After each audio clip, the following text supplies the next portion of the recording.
Hello दोस्तों, कैसे हैं आप सब। स्वागत है आप सभी का कॉमिक वर्ल्ड चैनल पर। तो चलिए दोस्तों, शुरू करते हैं मनोज कॉमिक्स में मकड़ी रानी सीरीज़ का अगला कॉमिक, बौने जादूगर का आतंक। मकड़ी रानी और बौने जादूगर का आतंक। रात के अंधेरे के कारण सड़कें सुनसान थी। सुमित फुल स्पीड से कार दौड़ा रहा था। उसने आज एक ऐसी डील की थी जिससे उसके पिता को लाखों का लाभ होने वाला था। उसकी बगल में सीट पर रखे ब्रीफकेस में एक बहुत बड़ी रकम थी। वह सोच रहा था, मैं डैडी को जब एडवांस में मिली इतनी बड़ी रकम सौंपूंगा तो वे उछल पड़ेंगे। वो तो मुझे शराबी और आवारा समझते हैं, पर आज उन्हें पता लगेगा कि उनका बेटा भी उन्हीं की तरह एक बड़ा बिजनेसमैन है। तभी अचानक कार का पिछला पहिया पंचर हो गया। कार बुरी तरह लहराने लगी। सुमित किसी तरह कार रोकने में सफल हो गया। कार से उतरकर उसने डिक्की खोल जैक और स्टेपनी निकाली और पहिया बदलने लगा। अभी वह पहिया बदल ही रहा था कि निकट ही कहीं से गुर्राहट की आवाज़ सुन चौंक उठा। कर्र। ओह, कौन है, कौन है वहाँ? तभी झाड़ी में हलचल हुई और सुमित को दो अंगारों से देखती हुई आंखें झाड़ी से बाहर झांकती नजर आई। ओह, लगता है कोई जानवर है, कहीं हमला न कर बैठे। इस विचार के मन में आते ही सुमित ने रिवॉल्वर निकालकर हवाई फायर कर दिया। उसे उम्मीद थी कि गोली की आवाज़ सुन जानवर भाग जाएगा, लेकिन ऐसा हुआ नहीं। ओह, कर्र कर्र। विशालकाय कुत्ते को अपनी तरफ बढ़ते देख सुमित ने रिवॉल्वर का रुख उसकी तरफ मोड़ दिया, लेकिन इससे पहले कि वह ट्रिगर दबा पाता, देखते ही देखते कुत्ते ने सुमित का हाथ कलाई से अलग कर दिया। सुमित दर्द से चीखता हुआ सड़क पर लुढ़क गया। आए, आ! अभी सुमित दर्द के अथाह सागर से उबर भी न पाया था कि कुत्ता फिर उस पर झपटा और अपने नुकीले दांत सुमित की गर्दन पर गड़ा दिए। जल्दी सुमित के प्राणों का अंत हो गया। तभी दूर से आते किसी वाहन के हेडलाइट्स का प्रकाश कुत्ते पर पड़ा। कुत्ता चौंका। दूसरे ही पल कुत्ता मुड़ा और छलांग लगाकर कार की खिड़की के रास्ते सुमित की कार में दाखिल हो गया। थोड़ी ही देर बाद जब वह बाहर निकला तो उसके मुंह में नोटों से भरा ब्रीफकेस दबा हुआ था। फिर पलक झपकते कुत्ता नोटों से भरा ब्रीफकेस लेकर अंधकार में ओझल हो गया। आने वाली जीप घटनास्थल के निकट पहुंचकर रुक गई। जीप से सबसे पहले नीचे उतरने वाला पुलिस अधिकारी और कोई नहीं, इंस्पेक्टर तारकुंडे ही था। सुमित की बेबस लाश पर नज़र पड़ते ही वह बरबस ही चीख उठा। Oh my God! खून! सर, ये तो सरासर कत्ल का मामला है। हाँ, बड़ी बेरहमी से कत्ल किया गया इसे। तुम फौरन वायरलेस पर एम्बुलेंस, फोटोग्राफर और फिंगरप्रिंट एक्सपर्ट को कॉल करो। Yes sir. तत्पश्चात इंस्पेक्टर तारकुंडे घटनास्थल का बारीकी से मुआयना करने लगा। 2 दिन बाद, सर, पोस्टमार्टम की रिपोर्ट के मुताबिक सुमित राय की मौत श्वास नली कट जाने के कारण हुई। उसकी गर्दन पर नुकीले दांतों के निशान पाए गए हैं। ऐसा लगता है ये काम किसी जंगली जानवर का है। मेरा भी यही ख्याल है, लेकिन सवाल ये उठता है कि वह जंगली जानवर शहर में क्या कर रहा है, और अगर सुमित की जान वाकई किसी जंगली जानवर ने ली है तो वह अब तक शांत कैसे बैठा है। अब तक तो कई और लोग उसके शिकार बन चुके होते। आप ठीक कहते हैं सर, लेकिन हमें यह भी नहीं भूलना चाहिए कि सेठ बलवंत राय के बयान के मुताबिक उस रात सुमित ने एक कॉन्ट्रैक्ट डील की थी और उसके पास उस समय 40 लाख की रकम मौजूद थी। सेठ बलवंत राय तो यही समझ रहा होगा कि वह रकम पुलिस डकार गई है। शड़प! मत भूलो, घटनास्थल पर पहुंचने वाला पहला व्यक्ति मैं था। मेरे कहने का मतलब ये नहीं था सर। तो फिर क्या मतलब था तुम्हारे कहने का? मैं ये कहना चाहता था सर कि अगर रुपया पुलिस के हाथ नहीं लगा तो फिर गया कहाँ? जानवर तो रुपया ले नहीं जाएगा। You are 100% correct. इसी आधार पर मैं दावे के साथ ये कह सकता हूँ कि सुमित की हत्या की गई है और हत्यारा ही रुपये ले गया है। लेकिन हत्यारा रुपया हजम नहीं कर पाएगा सर। अगर हम यूं ही हाथ पर हाथ धरे बैठे रहे तो वो रुपया भी हजम कर जाएगा धर्म सिंह। हम उसे बहुत जल्द गिरफ्तार कर लेंगे। कैसे गिरफ्तार कर लेंगे? अपने पीछे उसने ऐसा कोई सबूत ही नहीं छोड़ा है जिससे पुलिस को उस तक पहुंचने में मदद मिले। तो फिर हमें क्या करना चाहिए सर? तुम उन आदमियों पर नज़र रखो जो उस रात सुमित के साथ डील के वक्त मौजूद थे। हो सकता है कोई उनमें से ही हत्यारा हो। Right sir. फिर सब इंस्पेक्टर धर्म सिंह वहाँ से चला गया। सब इंस्पेक्टर धर्म सिंह के जाते ही अचानक फ़ोन की घंटी बज उठी। कर्र कर्र। इंस्पेक्टर तारकुंडे रिसीवर उठाकर कान से सटाते हुए बोला, हेलो, इंस्पेक्टर तारकुंडे स्पीकिंग। दारोगा साहब, माँ ने बचा लो, फ़ौरन फ़ौज लेके चले आओ। तुम्हारे दिमाग तो ख़राब नहीं है? मन्ने तो मारो वक्त ख़राब दिखे दारोगा साहब। आखिर तुम हो कौन, कहाँ से बोल रहे हो? मन्ने नहीं पहचाना दारोगा साहब? मन्ने सेठ हीरा लाल जौहरी कह रहे हैं। ओह, सेठ हीरालाल जी। मारी जान खतरे में है, मन्ने बचा लो दारोगा साहब। आखिर बात क्या है? मारी कोठी पागल कुत्तों ने घेर रखी है, वो मारे खून के प्यासे हो रहे हैं, खिड़की के वाड़ों पर टक्कर मार रहे हैं। किसी भी पल कुछ भी हो सके दारोगा जी। अगर कुत्ते अंदर घुस आए तो हमारे परिवार का कोई जिंदा नहीं बचेगा। मन्ने बचा लो जी। आखिर पागल कुत्तों की आपसे क्या दुश्मनी हो सकती है सेठ जी? कहीं आपको भ्रम तो नहीं हो गया? यहाँ हमारी जान पर बनी है और तुमने मजाक सूझ रहा है दारोगा। बातों में समय बर्बाद मत करो दारोगा। ठीक है, मैं आ रहा हूँ, आप हौसला रखिए। तभी वो हो गया जिसकी सेठ हीरालाल ने कल्पना नहीं की थी। आई! आपको कुछ नहीं होगा। सेठ हीरालाल की चीख की आवाज़ शायद इंस्पेक्टर तारकुंडे ने सुन ली थी। वह निरंतर सेठ जी को पुकार रहा था, सेठ जी, सेठ जी। लेकिन जब कोई जवाब नहीं मिला तो इंस्पेक्टर तारकुंडे ने संबंध विच्छेद कर दिया। ज़रूर कुछ गड़बड़ है, मुझे फ़ौरन पहुंचना चाहिए। और कुछ ही देर बाद वह पुलिस दल के साथ सेठ हीरालाल जौहरी के निवास की ओर जा रहा था। उधर अपराध उन्मूलन संस्था के हेडक्वार्टर ब्लैक टावर में अजय, विजय और टिंगू हैरत से धातु से बने उस कौए नुमा अनोखे पक्षी को देख रहे थे, जो मकड़ी रानी की प्रयोगशाला में एक लोहे की एरियल नुमा पिलर पर बैठा हुआ था। अचानक टिंगू कक्ष में छाई खामोशी को भंग करता हुआ बोला, वाह दीदी, ऐसा लगता है जैसे ये लोहे की चिड़िया अभी पंख फैलाकर उड़ जाएगी। मूर्ख, ये चिड़िया नहीं, कौवा है, कौवा। अंग्रेजी में इसे क्रो कहते हैं। जानता हूँ, तुम मुझे अंग्रेजी मत सिखाओ। तभी अजय उन्हें टोकता हुआ बोला, किसी ने ठीक ही कहा है, सीख उसी को दीजिए जिसको सीख सुहाए। तभी अजय उन्हें टोकता हुआ बोला, तुम दोनों फिर आपस में उलझ गए? सॉरी। विजय और टिंगू ने चुप्पी साध ली। तब अजय मकड़ी रानी से मुखातिब हो बोला, दीदी, इस पक्षी की उपस्थिति के पीछे अवश्य कोई राज होगा। तुम्हारा अंदाज़ा गलत नहीं है अजय, ये मेरा नया आविष्कार है। इसे तुम डिटेक्टिव क्रो भी कह सकते हो। इस डिटेक्टिव क्रो की मदद से हमें शहर में होने वाले अपराध की तुरंत सूचना मिल सकती है। वो कैसे दीदी? डिटेक्टिव क्रो रोबोट पक्षी है। इसकी आंखों में कैमरे के लेंस और कानों में माइक्रोफोन्स फिट है। इसका सारा सिस्टम कंप्यूटराइज्ड एवं स्वचालित है। जैसे ही डिटेक्टिव क्रो को कहीं भी अपराध होता दिखाई देगा, इसका कंप्यूटर ब्रेन सिग्नल देने लगेगा और इस मशीन का लाल बल्ब जल उठेगा। सिग्नल मिलते ही मशीन अपने आप ऑन हो जाएगी और स्क्रीन पर वह दृश्य नज़र आने लगेगा जो डिटेक्टिव क्रो उस समय देख रहा होगा। यही नहीं, इसके कानों में लगे माइक्रोफोन के ज़रिए हम वहाँ की आवाज़ें भी स्पष्ट सुन सकेंगे।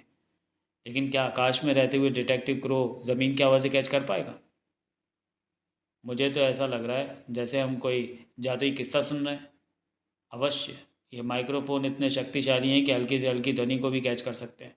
इसके अलावा ये अपनी श्रवण क्षमता को केवल विशेष आवाज़ पर केंद्रित भी कर सकता है, अतः उस समय अन्य आवाज़ों का शोर सुनाई नहीं देगा। मुझे तो डिटेक्टिव क्रू की कार्य क्षमता पर यकीन ही नहीं हो पा रहा है दीदी। हाथ कंगन को आरसी की क्या ज़रूरत है? तुम लोग अभी अपनी आंखों से डिटेक्टिव क्रू का चमत्कार देखोगे। अपने आविष्कार का प्रयोग मैं तुम लोगों के सामने ही करना चाहती थी, इसलिए मैंने आज तुम्हें यहाँ बुलाया है। बहुत बहुत शुक्रिया दीदी। आप नहीं जानती इस समय मेरे दिल की क्या हालत हो रही है। अब देर मत कीजिए दीदी, वरना मेरी तो सांसें ही रुक जाएंगी। मैं तुम लोगों की बेचैनी को समझ सकती हूँ। इससे पहले कि मैं डिटेक्टिव क्रू को कार्य निर्देश दूँ, तुम लोग अपने अपने स्थान पर जाकर बैठ जाओ। जो आज्ञा दीदी। उनके स्थान ग्रहण करते ही मकड़ी रानी ने मशीन पर लगा हरा बटन दबा दिया। बटन के दबते ही हरा बल्ब जल उठा और डिटेक्टिव क्रू की बेजान आंखें रोशन हो उठी। कुछ ही क्षणों बाद क्रू के शरीर में हरकत होने लगी।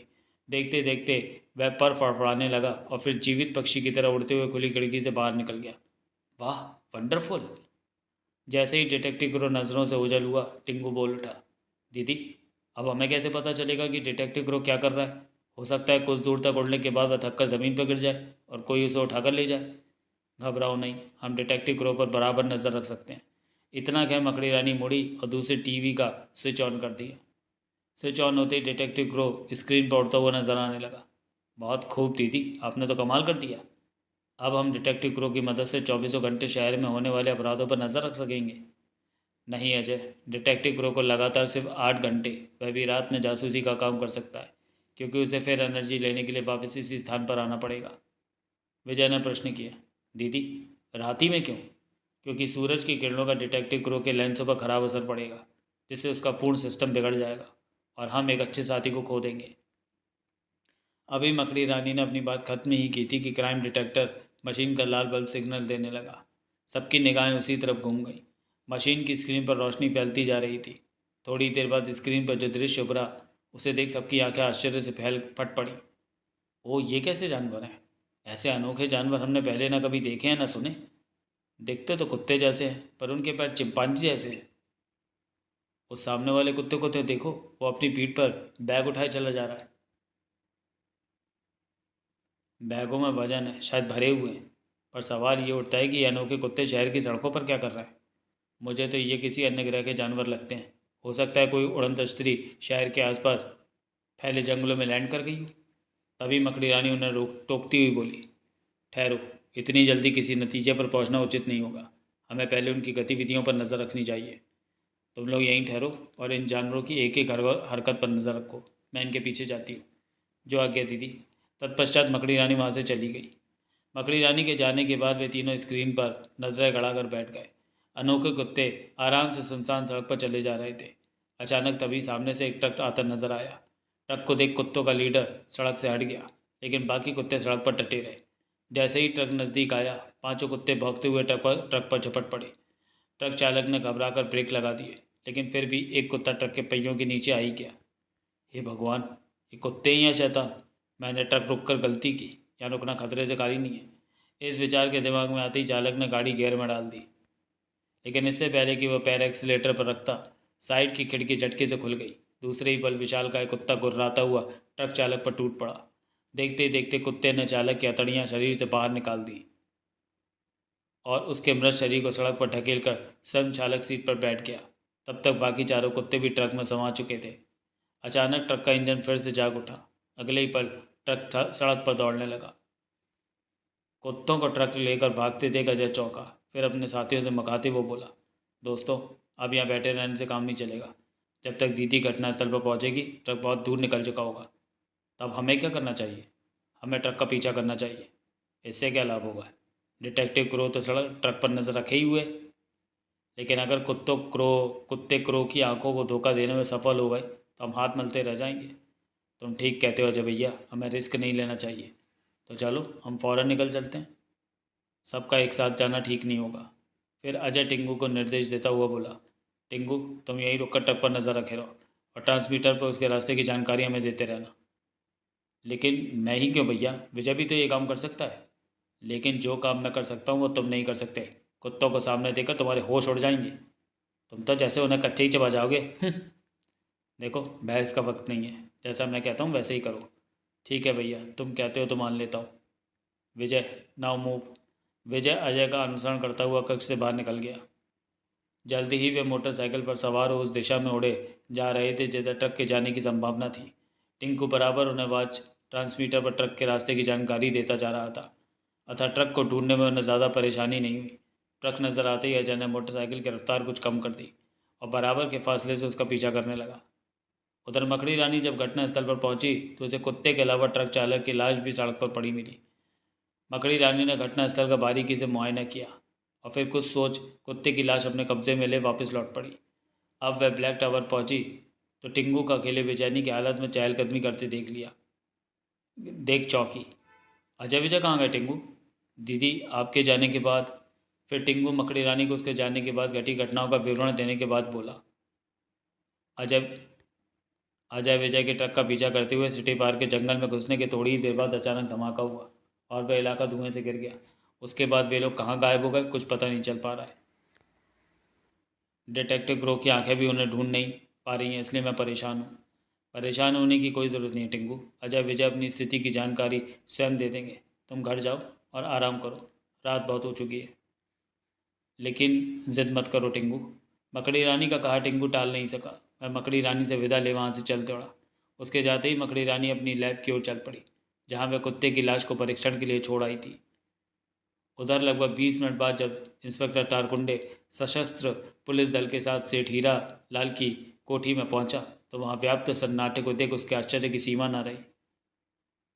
सेठ तो कह रहा था उसकी कोठी को पागल कुत्तों ने घेर रखा है, लेकिन यहाँ तो एक भी कुत्ता नज़र नहीं आ रहा है। कहीं किसी ने हमारे साथ बेहुदा मजाक तो नहीं किया है। तभी sub inspector Dharmveer inspector Tarkunde के ध्यान कोठी के खुले हुए मुख्य द्वार की तरफ आकर्षित कराता हुआ बोला, सर दरवाज़ा खुला हुआ है। ओह, वेरी स्ट्रेंज। अगर सेठ को आज का खतरा होता तो दरवाज़ा खुला क्यों रखता? यही मैं सोच रहा हूँ। खैर जो भी है, अब आए हैं तो सेठ जी से पूछताछ तो करनी पड़ेगी। तब इंस्पेक्टर तारकुंडे सिपाहियों को बाहर ही रुकने का आदेश दे सब इंस्पेक्टर धर्म सिंह से बोला, आप अंदर चलें। Yes sir. तत्पश्चात तारकुंडे धर्म सिंह के साथ खुले द्वार की ओर बढ़ गया। इंस्पेक्टर तारकुंडे मनी मन जल भुन रहा था, लेकिन कोठी के अंदर कदम रखते ही उसके पैरों तले से धरती खिसक गई। Oh my God! Inspector Tarkunde ने तुरंत अपना सर्विस रिवॉल्वर हाथ में थाम लिया और धर्म सिंह को हिदायत देते हुए बोला, सावधान धर्म सिंह, हो सकता है हत्यारे अभी यहीं मौजूद हैं। समझ गए सर। कहने के साथ ही धर्म सिंह ने भी होलिस्टर से रिवॉल्वर निकालकर हाथ में थाम लिया। तत्पश्चात दोनों बड़ी सावधानी से बिना कोई आहट पैदा किए भीतरी भाग की ओर बढ़ने लगे। थोड़ी देर बाद वे सेठ हीरालाल के शयन कक्ष में थे। कक्ष में खुली तिजोरी के पास ही फर्श पर सेठ हीरालाल की नुची घुची लाश पड़ी थी। सर, ऐसा लगता है सेठ जी की यह हालत उसी जानवर ने की है जिसने सुमित की जान ली थी। तो क्या पागल कुत्तों ने ही सेठ जी और उनकी पत्नी दादा बेटे को मार डाला है? Exactly sir. लेकिन ये खाली तिजोरी? क्या तिजोरी भी पागल कुत्ते नहीं खोली है और सारा माल उठा कर ले गए? असंभव सर। तिजोरी खोलकर माल ले जाने वाला तो कोई आदमी ही होगा।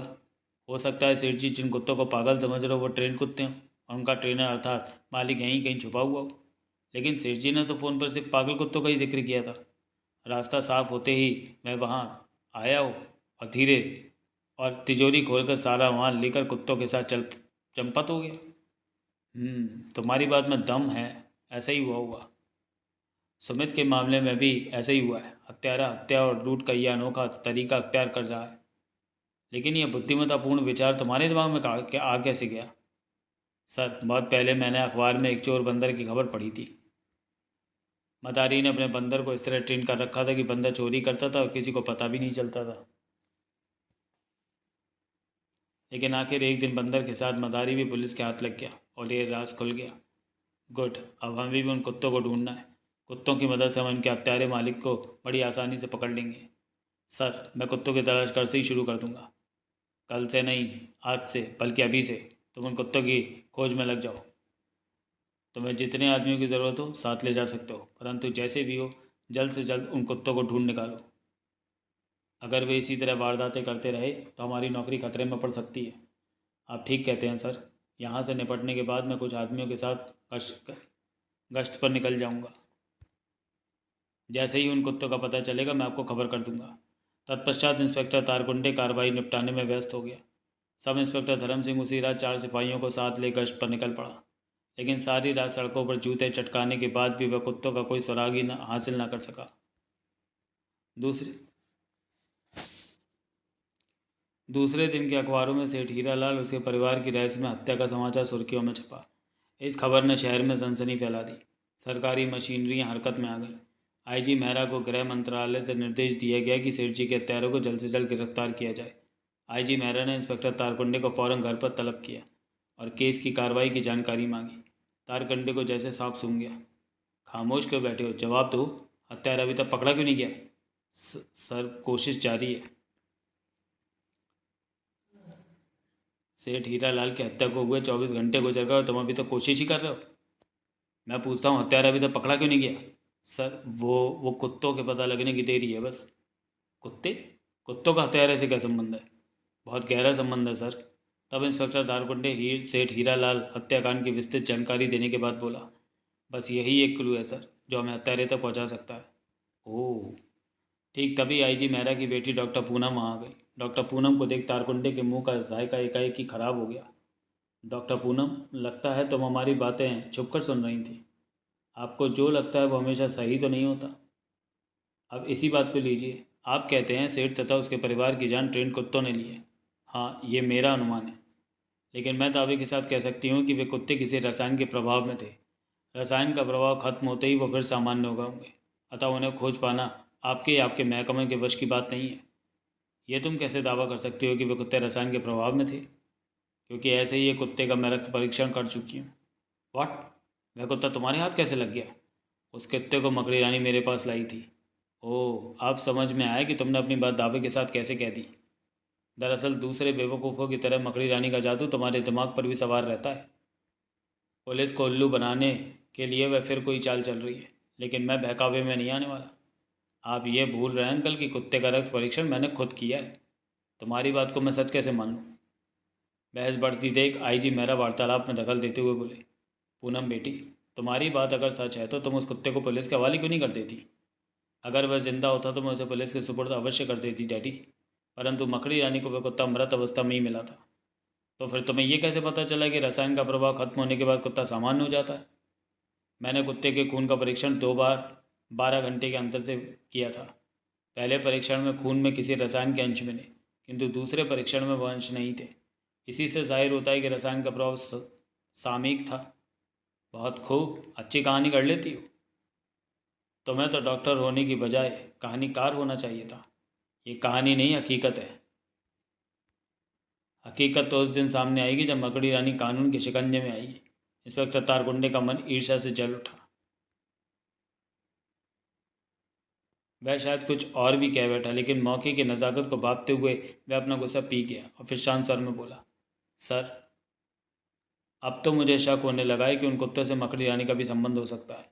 अगर उन कुत्तों में से एक भी कुत्ता मेरे हाथ लग गया तो मैं ये साबित कर दूंगा कि मेरा शक कितना सही था। तारकुंडे, हत्यारा कोई भी है, वो पकड़ा जाना चाहिए। तुम शहर के चप्पे चप्पे पर अपने आदमी तैनात कर दो। अगर ये काम कुत्तों का है तो वे ज़्यादा समय तक छुपे नहीं रह सकते। ठीक है सर, अब तुम जा सकते हो। Yes sir. इंस्पेक्टर तारकुंडे के जाने के बाद आईजी मेहरा डॉक्टर पूनम को समझाते हुए बोले, बेटी, तुम्हें इंस्पेक्टर तारकुंडे के साथ इस तरह पेश नहीं आना चाहिए। आखिर वे तुमसे उम्र और तजुर्बे में बड़े हैं। डैडी, मैं तो अंकल की मदद करना चाहती थी। अगर तुम वाकई कानून की मदद करना चाहती थी तो कुत्ते के रक्त परीक्षण की बात हमसे तुमने जब तक क्यों छुपाए रखी? दरअसल मकड़ी रानी किसी नतीजे पर पहुंचने के बाद ही ये भेद खोलना चाहती थी, परंतु मैं कुछ समझा नहीं। मकड़ी रानी हत्यारे के बारे में क्या जानती है? इंतज़ार कीजिए डैडी, बहुत जल्द आपको सब कुछ मालूम हो जाएगा। इतना कहने के साथ ही डॉक्टर पूनम आईजी मेहरा को आश्चर्य के सागर में गोते लगाता छोड़ मुस्कुराती हुई कक्ष से बाहर निकल गई। डॉक्टर पूनम सीधी ब्लैक टावर पहुंची। वहां पहुंचते ही उसने अपनी विशेष पोशाक पहनी और कक्ष से बाहर निकल आई। तभी टिंगू उसके निकट पहुंचा, व्याकुल स्वर में बोला, दीदी, अजय विजय का कुछ पता चला? नहीं, वे किसी मुसीबत में ना पड़ गए हों।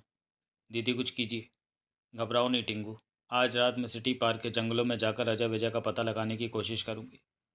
फिर तो मैं भी आपके साथ चलूँगा। ठीक है, परंतु अभी रात होने में देर है, अतः तुम कंट्रोल रूम में जाकर मेरा इंतज़ार करो। मैं कुछ ज़रूरी काम निपटा कर वहीं पहुँचूँगी। ठीक है। तत्पश्चात मकड़ी रानी और टिंगू अलग अलग दिशाओं में पड़ गए। उधर अजय विजय को जब होश आया तो उन्होंने अपने आप को किसी सीलन भरे स्थान में पड़े पाया। आह, विजय, तुम ठीक तो हो ना? हाँ। अजय, हम कहाँ हैं? पता नहीं, मुझे भी थोड़ी ही देर पहले होश आया। पता नहीं बेहोशी की हालत में कितना वक्त गुजर गया। कमबख्तों ने हमारी घड़ी भी तो गायब कर दी है। अब हम मकड़ी दीदी से भी संबंध स्थापित नहीं कर सकते। इसका मतलब है हम अपराधी की कैद में हैं। हाँ, फिर तो हमें यहाँ से निकलने का रास्ता ढूंढना चाहिए। तभी किसी का कर्कश स्वर वातावरण में गूंज उठा, बेकार है लड़कों, हमारी कैद से निकलने के दो ही रास्ते हैं, एक मौत और दूसरा हमारी मर्जी। पर ये दोनों ही रास्ते शायद तुम्हें रास नहीं आएंगे। कौन हो तुम? तुमने हमें यहाँ क्यों कैद कर रखा है? आखिर तुम चाहते क्या हो? उसी पल वह स्थान तेज प्रकाश में नहा उठा। कक्ष की एक दीवार सवेवी एक तरफ सरकने लगी। दीवार में बने रास्ते से जो आदमी सबसे पहले कमरे में दाखिल हुआ, उसे देख अजय विजय उछल पड़े। अंकल, आप? हाँ भांजो, मैं। तुम और तुम्हारी मकड़ी रानी तो यही समझ रहे होंगे कि मेरा अंत हो गया है, लेकिन मैं जिंदा हूँ और एक बार फिर अपनी जादुई ताकत के साथ इस शहर में वापस आ गया हूँ। इस बार मैं मकड़ी रानी से ऐसा इंतकाम लूँगा कि तुम लोगों की रूहें कांप उठेंगी। कंस मामा, इतना घमंड अच्छा नहीं होता। शायद आप भूल रहे हैं, घमंडी का सिर हमेशा नीचा होता है। यह तो वक्त ही बताएगा कि किसका सर नीचा होता है। फिलहाल तो आप इतना ही बता दीजिए कि क्या वे अनोखे जानवर आप ही ने पाल रखे हैं?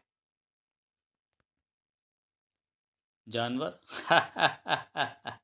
बौना जादूगर ठहाका मारकर हंस पड़ा। फिर एकाएक ही वह कर्कश स्वर में बोला, वे जानवर नहीं मूर्खों, मेरी जादुई ताकत का एक नमूना है। आप खाली पीने डींगे क्यों हाँक रहे हैं अंकल? हम दूध पीते बच्चे थोड़ी हैं जो आपकी बातों में फ़ौरन यकीन कर लेंगे। तुम लोगों को अभी यकीन आ जाएगा। इतना कह बौने जादूगर ने विशेष अंदाज में ताली बजाई। ताली बजाते ही एक भयानक शक्ल का भीमकाय व्यक्ति कक्ष में दाखिल होते हुए बोला, क्या हुक्म है मेरे आका? आज रात तुम्हें सिटी बैंक से सोना उड़ाना है। जो हुक्म आका। लेकिन इस काम के लिए तो हमें कुछ और साथियों की ज़रूरत पड़ेगी। घबराओ नहीं, आज तुम्हारे साथ हमारे ये दो बंदी मेहमान भी जाएंगे, इसलिए तुम अपने 4 साथियों को यहीं बुला लाओ। जो हुक्म आका। इतना क्या आगंतुक भीम का यह आदमी बाहर निकल गया। उस व्यक्ति के जाने के बाद बौना जादूगर अजय विजय से मुखातिब होकर बोला, वह लूका था, मेरा बेहद ताकतवर और चालाक साथी। लूका सही मायने में मेरा दाहिना हाथ है। लूका तुम्हारा जो भी हो, पर तुम हमें गुनाह करने के लिए मजबूर नहीं कर सकते। मैं तुम लोगों को कतई मजबूर नहीं करूँगा, बल्कि उल्टा तुम लोग ही पालतू कुत्तों की तरह मेरे आदेश का पालन करोगे। हरगिज़ नहीं। तभी लूका अपने अन्य साथियों के साथ वहाँ पहुँच गया।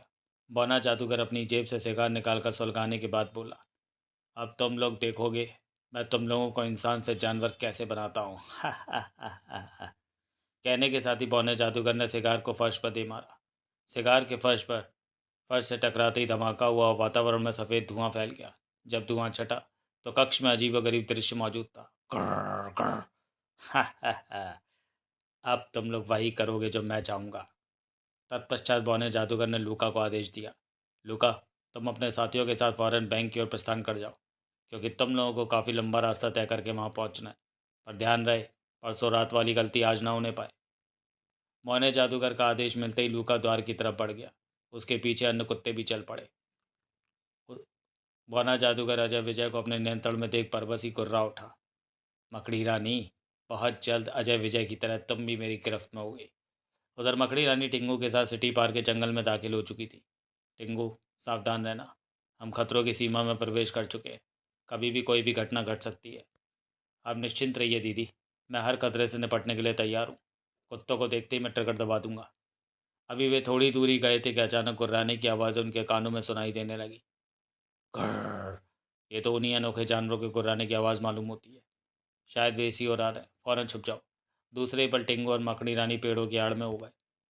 थोड़ी देर बाद लूका अपने साथियों के साथ जैसे ही उन पेड़ों के निकट पहुंचा, टिंगू ने अपने रिवॉल्वर का टिकर दबा दिया। टिकर दबते ही धमाका हुआ और पीला धुआं वातावरण में फैल गया। जब धुआं छटा तो वहाँ लूका और उसके साथी अपने असली रूप में बेहोश पड़े थे। अनोखे जानवरों को इंसानों के रूप में देख टिंगू आश्चर्य पर काबू न रख सका। मकड़ी दीदी, ये तो इंसान है, वे जानवर कहाँ चले गए? ये एक राज की बात है, बाद में बताऊंगी। अरे, कहते कहते मकड़ी रानी अचानक खामोश हो गई, क्योंकि उसकी नज़र अजय और विजय पर पड़ चुकी थी। अगले ही पल वह अजय विजय के निकट पहुंच गई। ओह, तो अजय विजय अपराधी की कैद में थे।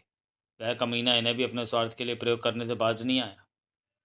खैर, अजय विजय अपराधी के गुप्त अड्डे के का रास्ता ज़रूर जान गए होंगे। मुझे इन्हें तुरंत होश में लाना चाहिए। ये विचार मन में आते ही मकड़ी रानी ने अपनी पोशाक की गुप्त जेब से एक शीशी निकाल उसमें भरे रसायन की एक एक बूंद अजय विजय की नाक पर डाल दी। बूंद के असर से अजय विजय तुरंत होश में आ गए। फिर मकड़ी रानी के पूछने पर उन्होंने सब कुछ बता दिया। सच्चाई जानने के बाद मकड़ी रानी की आंखों में क्रोध की ज्वाला भड़क उठी। तो ये शैतानी खेल पौना जादूगर खेल रहा है। अब मैं उसे मज़ा चखा कर ही रहूँगी। हमारे लिए क्या आदेश है दीदी? तुम लोग इन बदमाशों को ले जाकर पुलिस के हवाले कर दो। जंगल के बाहर फ्लाइंग क्वीन तुम लोगों का इंतज़ार कर रही है। जी। और आप? मैं बौने जादूगर का खेल ख़त्म करने जा रही हूँ। कहने के साथ ही मकड़ी रानी तेज़ी से आगे बढ़ गई। उसे रोकने का साहस अजय विजय और टिंगू में से कोई भी न जुटा सका था। इधर बौना जादूगर टीवी स्क्रीन पर अपने आदमियों की गिरफ्तारी का दृश्य देख चुका था। अतः मकड़ी रानी को अपने ठिकाने की ओर अकेले आते देख वह हिंसक अंदाज में गुर्रा उठा। मकड़ी रानी, तुमने एक बार फिर मेरे इरादों पर पानी फेर दिया है। मैं तुम्हें जिंदा नहीं छोड़ूंगा। तुम यहाँ तक पहुँचोगी ज़रूर, पर वापस नहीं जा सकोगी। तभी आहट हुई और बौना जादूगर अपनी एड़ी पर घूम गया। तो तुम आ ही गई। शायद तुम्हें मेरा ही इंतज़ार था प्रोफेसर। मुझे सिर्फ तुम्हारी मौत का इंतज़ार है मकड़ी रानी। मुझे अफसोस है प्रोफेसर, इस जन्म में तो तुम्हारी ये आसर पूरी नहीं हो पाएगी। अब तुम बच नहीं सकती मकड़ी रानी। लेकिन बौने जादूगर ने मकड़ी रानी की धमकी को नज़रअंदाज करते हुए थमा सिगार हवा में उछाल दिया। तभी मकड़ी रानी ने भी अपने रिवॉल्वर का ट्रिगर दबा दिया। ट्रिगर दबते ही बारीक सुई सनसनाती हुई बौने जादूगर के माथे में धंस गई। कोई बेवकूफ़ी मत कर बैठना प्रोफेसर, वरना पछताओगे। शिकार को लपकते ही मकड़ी रानी कड़क कर बोली, प्रोफेसर, मैंने कहा था ना बेवकूफ़ी मत करना, पर तुम नहीं माने। मैं तुम्हारी धमकियों से नहीं डरता। ऐसा तुम इसलिए कह रहे हो क्योंकि तुम ये नहीं जानते कि शिकार से निकलने वाली औषधि का मुझ पर कोई प्रभाव नहीं हो सकता। परंतु जो एंटीडोज सुई के माध्यम से तुम्हारे शरीर में पहुंच चुकी है, उसके कारण तुम्हारे शरीर की अवरोध शक्ति समाप्त हो चुकी है। अतः अब तुम्हें जानवर बनने से कोई नहीं रोक सकता। नहीं। तभी मकड़ी रानी ने शिकार फर्श पर फेंक दिया। धमाके के साथ वातावरण में धुआं छा गया। जब धुआं छटा तो बौने जादूगर की जगह अनोखा जानवर खड़ा था।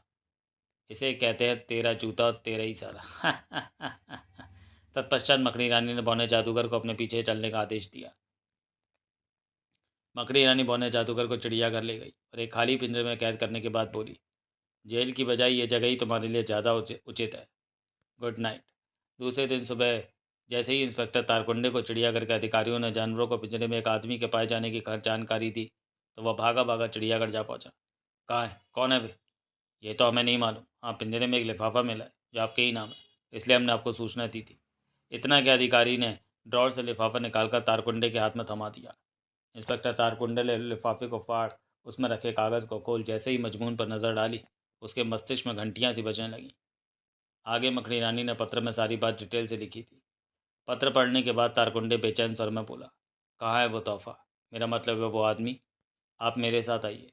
इंस्पेक्टर तारकुंडे अधिकारी के साथ चल पड़ा। वह अधिकारी तारकुंडे को उस पिंजरे के पास ले गया जिसमें बौना जादूगर एक कोने में सिमटा बैठा था। बौने जादूगर पर नज़र पड़ते ही तारकुंडे आश्चर्य से चीख उठा, बौने जादूगर तुम? लेकिन स्थिति का ख्याल आते ही इंस्पेक्टर तारकुंडे ने अपने आप को संभाला और कड़क कर बोला, ओह, यहाँ चुप कर बैठा है? क्या समझता था इंस्पेक्टर तारकुंडे तुझे ढूंढ नहीं पाएगा?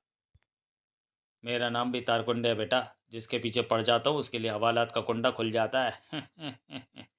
तत्पश्चात इंस्पेक्टर तारकुंडे बौने जादूगर को गिरफ्तार कर थाने ले आया। उसे हवालात में बंद करने के बाद तारकुंडे के चेहरे पर विजयपूर्ण मुस्कुराहट नाच रही थी। वह धीरे से बुदबुदा उठा, थैंक यू मकड़ी रानी, तुमने मेरी मूँछों की लाज रख ली, वरना इस बार ज़रूर तारकुंडे की नौकरी का कुंडा हो जाता। उधर पागल कुत्तों के आतंक के समाप्त होने की खुशी में मकड़ी रानी ने अपने साथियों को ब्लैक टावर में नाश्ते की दावत दे रखी थी। अजय, विजय और टिंगू सही समय पर वहां पहुंच गए थे। टेबल पर शानदार नाश्ता उनका इंतज़ार कर रहा था। आओ दोस्तों, मैं तुम लोगों का ही इंतज़ार कर रही थी। वाह दीदी, आपने तो पहले ही सारा इंतज़ाम कर रखा है। दीदी को मालूम जो है कि तुम नाश्ते के मामले में इंतज़ार बर्दाश्त नहीं कर पाते हो। तुम अपनी चोच बंद रखो। तभी मकड़ी रानी बोली, अब तुम लोग झगड़ना मत शुरू कर देना। पहले बैठो और नाश्ते का आनंद लो। आप ठीक कहती है दीदी, नाश्ता ठंडा हो गया तो सारा मज़ा किरकिरा हो जाएगा। कहने के साथ ही टिंगू लपक कर कुर्सी पर जा बैठा और प्लेटों पर हाथ साफ करने लगा। तब अजय विजय भी अपनी अपनी जगह पर जा बैठे और नाश्ते का आनंद लेने लगे। अचानक टिंगू को कुछ ख्याल आया। वो बोला, दीदी, एक बात समझ में नहीं आई। आखिर आपको ये कैसे पता चला कि शहर में आतंक बचाने वाले कुत्ते वास्तव में इंसान हैं? दरअसल डिटेक्टिव क्रो से मिली सूचना के मुताबिक जब मैं घटनास्थल पर पहुंची तो वहां मुझे एक कुत्ता मृत अवस्था में पड़ा मिला था। मैं उसे यहाँ उठा लाई थी। मैंने उसके खून की जांच की तो मुझे उसके रक्त में विशेष रसायन के अंश मिले थे। उस समय तो मैंने उस पर विशेष ध्यान नहीं दिया, परंतु सुबह जब मुझे कुत्ते की जगह शहर का कुंडा पड़ा मिला तो मेरा माथा ठनका। मैंने बचे हुए खून की फिर से जांच की। दूसरी बार उसके खून में उस रसायन के अंश नहीं थे। बस सारा मामला मेरी समझ में आ गया। फिर मैं उस रसायन और उसके तोड़ के निर्माण में लग गई। मेरी सफलता का नज़ारा तो तुम लोग अपनी आंखों से देख ही चुके हो। हाँ, बौने जादूगर का जूता उसी की जर पर दे मारा। तभी विजय बोला, लेकिन दीदी, उस गुंडे की लाश का आपने क्या किया? उसकी लाश पुलिस अब तक लाल चौक की पुलिया के पास से बरामद कर चुकी होगी। ओह। विजय चुप हो गया। उन्हें अपने सवालों का जवाब मिल चुका था, अतः वे नाश्ता करने में व्यस्त हो गए। समाप्त। तो दोस्तों, इस कॉमिक के साथ मकड़ी रानी की सभी कॉमिक्स चैनल पर अपलोड हो चुकी हैं। तो चलिए दोस्तों, मिलते हैं अगले वीडियो में किसी अगले करेक्टर के साथ मनोज कॉमिक्स के। तब तक के लिए धन्यवाद।